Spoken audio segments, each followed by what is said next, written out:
Fábio, tenho ficado muito preocupada com o discurso religioso na TV. Muitas vezes escuto alguns líderes religiosos falando absurdos e tudo isso justificado em Deus. Como nós podemos lutar para que esta imagem de Deus não seja ensinada de maneira tão errada, associando diretamente a salvação com o dinheiro, o dízimo como promessa de redenção e de libertação para aquele que oferece? Sei que muitas vezes o dinheiro é necessário, mas não podemos dizer que o dinheiro que entregamos é a certeza de que Deus estará conosco. Sério isso, né? Isso é sério, e a gente volta num problema do nosso Brasil, que é o problema da educação, né? O dia que a gente vê uma população um pouco mais educada, essas pessoas não vão prosperar, porque isso é mexer com a ignorância das pessoas, né? E as pessoas vão nas suas, né, enfim, numa simplicidade depreciativa aqui no sentido, e acabam dando esse dinheiro como se estivessem comprando um pedaço do céu, né? E usar a palavra de Deus, né, padre, é muito profundo e muito bonito.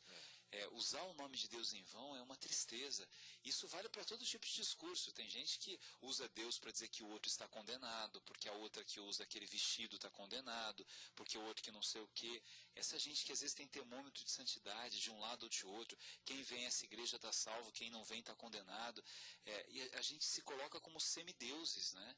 E é muito triste isso. O discurso religioso ele tem que ser um discurso do acolhimento, né? Como o discurso de Jesus, né? O homem que encantava fazendo milagres, contando histórias. Com certeza. Outro dia eu estava vendo na TV um pastor fazendo uma pregação, né? E eu estava prestando atenção na maneira como ele estava conduzindo a história, e até que chegou um momento em que ele convocou o povo a fazer doações, né? E eu achei interessante porque ele usou uma expressão muito perigosa. Ele dizia assim: se você dar mais, Deus lhe concederá mais. O milagre e a graça está diretamente ligado ao valor que a pessoa oferecia.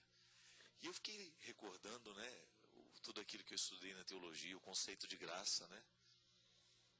O conceito de graça é riquíssimo, e se a gente fosse falar dele aqui, nós precisaríamos de um dia inteiro. Para a gente fazer a teologia da graça, a gente leva 6 meses, são 6 meses de estudos. Fiquei pensando, Gabriel, o quanto que é contraditório isso. Dizer que vai ter mais milagre é aquele que pagou mais. É o contrário, né? Não o contrário, desculpe. Isso é absurdo, porque a palavra nos ensina que Deus dá a quem Ele quer, como Ele quer e como quer, e o quanto Ele quer. O evangelho que nos ensina isso é aquele que Jesus conta do operário que mandou, que convocou os trabalhadores, aquele que trabalhou o dia inteiro, ele pagou o mesmo tanto para aquele que trabalhou 1 hora apenas, né?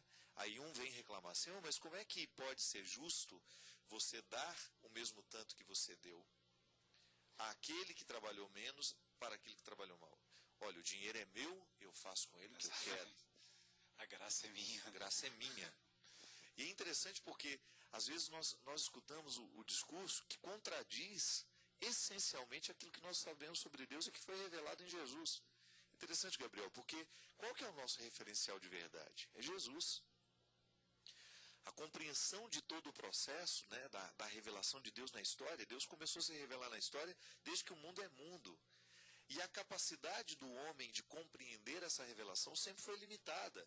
E é claro que quanto mais a gente avança na nossa capacidade de compreender as coisas, a vida, as ciências, maior será a nossa capacidade de compreender tudo isso. Então, Jesus é o ponto alto da revelação, ele é a hermenêutica, é a partir dele que nós temos o referencial.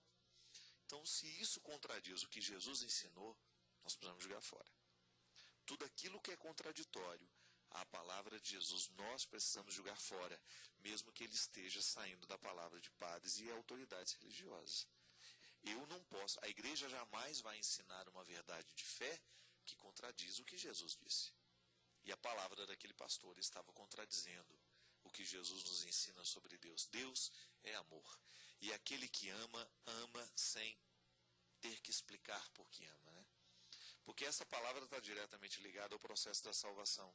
O evangelho que Jesus fala do homem que pagou mais a um ao outro. Quanto tempo eu preciso, né, para que Deus me salve, para que Deus me resgate, né?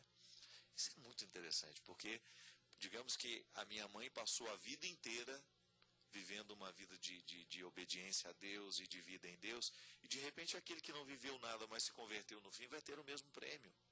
Eu não posso mudar isso, meu caro. Isso é o mistério do amor de Deus, pô. É o mistério da graça, que eu não tenho como atentar. E às vezes realmente a gente escuta alguns discursos religiosos diretamente ligados, né, a essa necessidade econômica de manutenção disso, daquilo. Eu até acho muito interessante, porque aqui na Canção Nova, nós sabemos que é uma obra que vive do dinheiro das pessoas, vive da bondade das pessoas. Mas o que eu vejo é que o grande volume desta participação está em produtos. A pessoa compra um livro, a pessoa compra um CD. Veja bem, é um instrumental para a vida daquela pessoa. Então, e sempre em preços muito populares, para facilitar com que as pessoas possam ter um produto que evangelize e ao mesmo tempo faça a obra continuar. E quem dá o dinheiro para a Canção Nova, quem contribui com débito automático também, não está comprando um pedaço do céu, né? Está ajudando uma obra, nem está garantindo nada. Está ajudando uma obra que tem uma finalidade de levar essa palavra de amor a todos os lugares, né? Mas é bem o que o senhor coloca mesmo. Por que a gente não estuda um pouco mais Jesus de Nazaré, né? Por que as pessoas, quando falam, né, quando prometem, quando julgam, não olham um pouco a vida desse homem, né, desse Deus feito homem que ensinou tudo? O senhor disse de uma dessas parábolas desse homem que vai e que contrata funcionários e que manda trabalhar, que volta. Mas quantos momentos ele tem que ele explica isso com o mesmo sentido? Aquele outro que está rezando lá, né, o fariseu se achando um santo, né, e falando do outro que está ao lado, ele rezando alto e falando do outro lá, não, eu não sou como esse pecador, não sei o quê. E o outro que se sente pecador fala, não, realmente eu sou pecador e baixo, né? E Jesus fala, quem está mais próximo do reino de Deus, né? Ou aquele outro que dá o dinheiro e faz aquele barulhão enorme para todo mundo ver, e aquela viuvinha que vai lá e dá aquilo que ela tem, que é o menor. Quer dizer, são ensinamentos tão bonitos e tão reais, né? O ensinamento do perdão, o ensinamento do acolhimento, o ensinamento da certeza daquilo que ele queria da vida e como ele tocava no coração das pessoas, como ele olhava as pessoas, né? Quer dizer, ser cristão é ser um novo Cristo, é tentar olhar para Cristo e falar assim, como é que Cristo agiria se estivesse aqui no meu lugar? Será que Cristo pisaria na pessoa dessa forma? Será que ele humilharia a pessoa? Será que ele enganaria uma pessoa assim? Será que ele prometeria alguma coisa que não é dele? Porque a graça não é nossa, né? Não é minha graça. A graça é de Deus. Sou eu não posso dar o que não é meu, né? E é aí que está o importante de tudo isso, minha gente. Preste bem atenção em Jesus, descubra quem é Jesus, estude, mergulhe no mistério do Cristo, né? Você tem a palavra, você tem a sua fé, você tem a sua igreja. A igreja nos oferece o tempo todo oportunidades para que a gente conheça Jesus, através das práticas, rituais. Tudo isso é para nos levar ao conhecimento de Jesus. A vida de oração, a vida mística, ela nos ajuda a mergulhar no mistério do Cristo. É por isso que é preciso a gente ler a palavra de Deus com duas intenções. Com interesse de curiosidade, de conhecimento daquele que está ali como centro da nossa fé, e também uma leitura mística. A leitura curiosa é aquela que vai nos falar, nossa, Jesus nasceu naquela região, quem eram essas pessoas, esses nomes estranhos, né, que muitas vezes giram em torno do Evangelho, os saduceus, os judeus. Você vai ser curioso, vai pegar os Evangelhos, vai ler com curiosidade, de um estudioso mesmo, saber os lugares, olhar nos mapas lá. Toda a Bíblia sempre tem um mapa que nos mostra a Palestina, os lugares por onde Jesus andou. Você vai descobrindo, com esta curiosidade, um pouco mais do Jesus que você ama. E depois na leitura mística, quando você vai permitir que aquela palavra atinja o seu coração para mudar o seu jeito de ser. É o que o Gabriel estava dizendo. Ser cristão é ser um Cristo de novo. E aí, meu amigo, a partir do momento que você tem o conhecimento que a palavra lhe dá, e você tem a experiência mística de Jesus, ninguém vai lhe enganar. Você nunca mais vai cair no golpe. Você nunca mais vai ser enganado.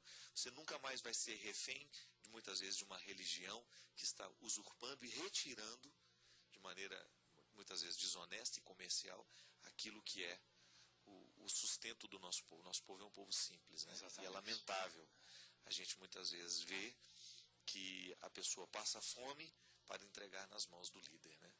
Ô padre, e essa forma de falar de Cristo também, eu acho que os pais, eles têm que se preocupar em aproveitar esse Cristo tão bonito, né, de uma decisão de amor tão profunda pelos homens, né, desse projeto de salvação, desse plano de Deus, e apresentar esse Deus, que é o Deus que cria, que é o Deus que salva, que é o Deus que santifica, que é o Deus que acolhe. Não um Deus que tem um olho enorme e fica vendo se você colocou o dedo no nariz. Deus está vendo se você colocou o dedo no nariz. Deus está vendo se você pegou o pedaço do bife.